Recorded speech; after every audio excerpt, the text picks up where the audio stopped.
to Do give a them little my chest full mount attention. and then have it in front of you. All right, folks, welcome back to Sports Talk with James and Eric. I'm cutting off Jaime there. Because he's talking about some bullshit. Anyways, though, we are going to talk about a sore subject, and me and Jaime are predicting 99.99% certainty that the WNBA will have a huge lockout in 2026. And let them know why, Jaime. Let them know what we saw. So I mean, there's lies a couple issues. One, the framework of which the W is established on. True. Not having full control over your company will always put yourself at a disadvantage when it comes to negotiations. Yep, because they only own 43%. It varies from like sources because also so it's less than 50 for sure. I want to say at a max it is like 42 to 46. The numbers I've been hearing are like 42 because allegedly the player is wanting close to an NBA split. And the way I take that is an NBA split is the NBA has pretty much a 50-50 split. Yep. So if you're the WNBA, you said you want to get closer to the percentage of the revenue breakdown that the NBA has. So they want half of 42%. Correct. At least I'm assuming 80-90%, right? Yep. Because they currently have 9 to 13%. I don't know if I know the actual number. I think it's a hard 9. It's a hard 9? Okay. Yeah. So my thing is, the owners aren't offering any raise in percentage. Like that, as far as I know, they want to keep that 9% because finally they're going to be profitable and finally get some of their investment back. So they're like, okay, now that we're finally going to make money, I want to keep that 9%. Sure, I'll give you a raise. Sure, I'll raise all the salary caps. Correct, and we're going where the minimum is now, so the max is now kind of going to be the minimum is what they're kind of going for. The super max is $250K, and they want that as the minimum now, and the super max to be $1 million. Correct, which I think is fair. Like I think from a salary jump standpoint, it's fair. But they say those numbers, Jaime, and only like 2 or 3 players get paid that super max, like for real. Sure, but every team has at least one. Yeah, sure. I mean, every team if has you want to look at the Fever, yes. I mean, we paid Bonner a Supermax. Dallas paid Carrington a Supermax. They throwing those contracts around, all right?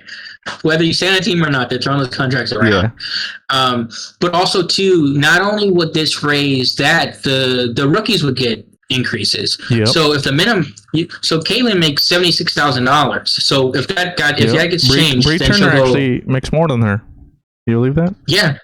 There's a lot of players that make Twitter more. calls the human shot clock, which is so fucked up. So fucked up. Hey, man, game tape don't lie, dude. Game tape don't lie. I mean, yeah, she does say 10, 9, but still, you don't got to call her the human shot clock. Yeah. Put some respect on her, dude. Shit.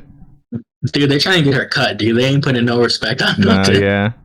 But yeah, I think Jaime was explaining to me that this, because I don't know nothing about nobody, but this happens all the time in the sports world. Like, Jaime's used to it. He knows. Because I was like, so you're telling me the owners are going to close the doors of these stadiums, fire all the staff for a year, be okay losing money from a year's worth of games? And Jaime was just like, yeah, happens all the time, dude. Get with it, idiot. Basically what he said.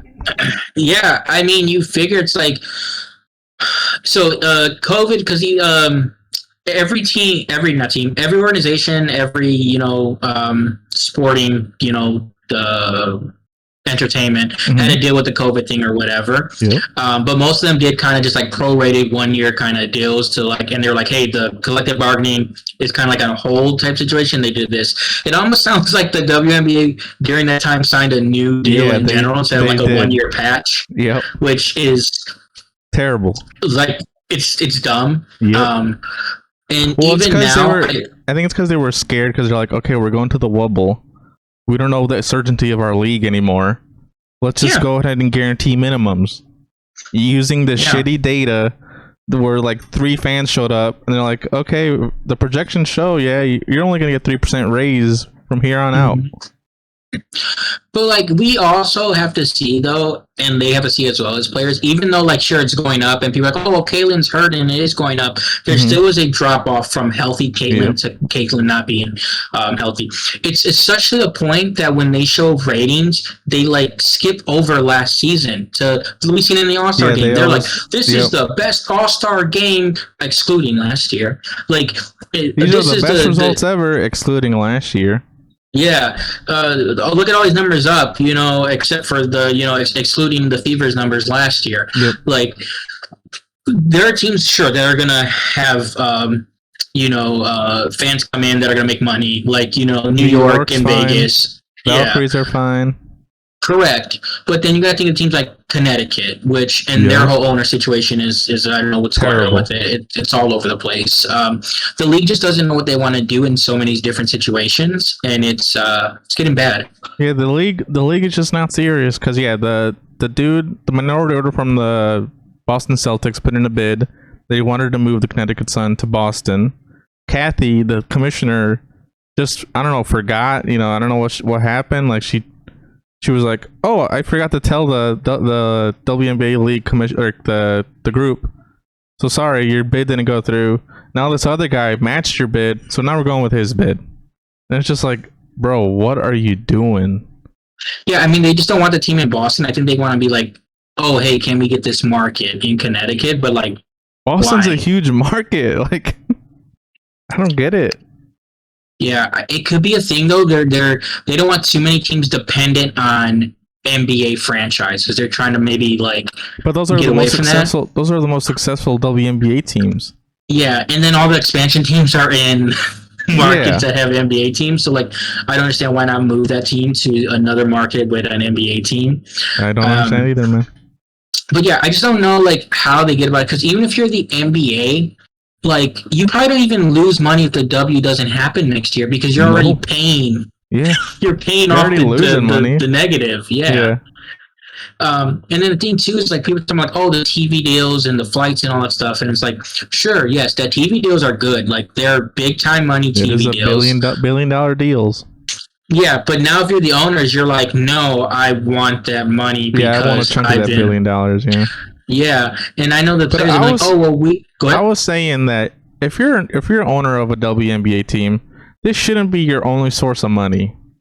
This should be like, oh, I lost on that. I can use it for tax purposes. Cool. Like if you're owner of these teams, you should, like it's kind of like, oh, okay, whatever. I lost some money. This other project made me 7,000 billion or something. It's like. But it's already been a losing proposition, and you've thrown money at it, so you felt like you've done your due diligence. It's not like they've been making money for all it, because the owners that do make money all the time in other sports, they still do this. So what makes you think that owners that have been losing money aren't going to be like, well, shit, like we can make money? I don't know, they could be good guys, dude. They could be not. They've already been good guys for 20 years. Like they haven't made money. They've lost money. Like you're not a good guy if you have that much money. Hard stop. You're just not a good person. I can guarantee none of those people are good people. So the last thing they're gonna do is be like, yeah, we should be good guys right now. Yeah, true. All right, I'm stepping back to the producer role. Yeah, but they don't even care a little bit, like, because at the end of the day, they're in the business of making money, and this was just a long-term investment that's finally going to pay off. They're not going to extend out that long-term investment, because the whole thing for 20 years has been, it's basketball. Basketball's getting so big globally. The women's game is expanding. Like overseas is, expanding. They're like, sooner or later it's going to hit America. And when it does, we're getting paid. And that time has come now. Mm-hmm. And they're not going to be like, yeah, let's kick it down. Let's kick this can down the road a couple years. $40 billion. You know what? I'm going to keep the 40 billion. Fuck it. Never mind. But you know what's more likely to happen? I don't want to give the players $1 billion. I want to make the whole $40 billion. Or they could say, hey, I've already lost like $12 million in the last few years. I'm just done. Yeah, buy me out. Yeah.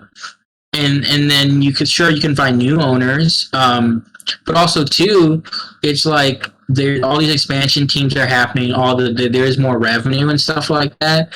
But that just means the cost of the league is going to go up, too. Increasing.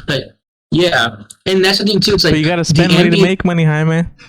And they've done that for 20 years. I understand what you're saying, but they've done that. Like, it's not like this league has been established like the unrivaled. They're going a year two. They've been going on for 20, almost 30 years. The thing is, dude, people weren't paying attention to the product because they didn't have someone like Caitlin Clark on the field. Sure. You're not wrong. And they lost money for 30 years. They should have just found a Caitlin Clark 30 years ago. No, they should have suspended the league. But, instead they did. They said, hey, NBA, come help me out. Buy 60% of the league so we can stay afloat. Yeah. And until they get out of that, you're right. The WNBA will just be just a little side project for the NBA. It's going to go into little lockouts. And then what are we going to do in the offseason if there's a lockout? What am I going to watch? I don't know. Unrivaled? That happen? No, I mean, you're gonna watch there's other sports. Hell yeah, I ain't watching no men's sports. Are you kidding me? What am I gonna watch? Caitlin play overseas? No, I mean, people are just gonna. She doesn't have to play overseas, dude. She can just chill at home. I mean, she ain't doing nothing. But like baseball has seen an uptick this year, so it's just like people will watch baseball. People will watch. Football starting. Like, sure. You and the 20,000 fans, they're going to really be pissed to lose.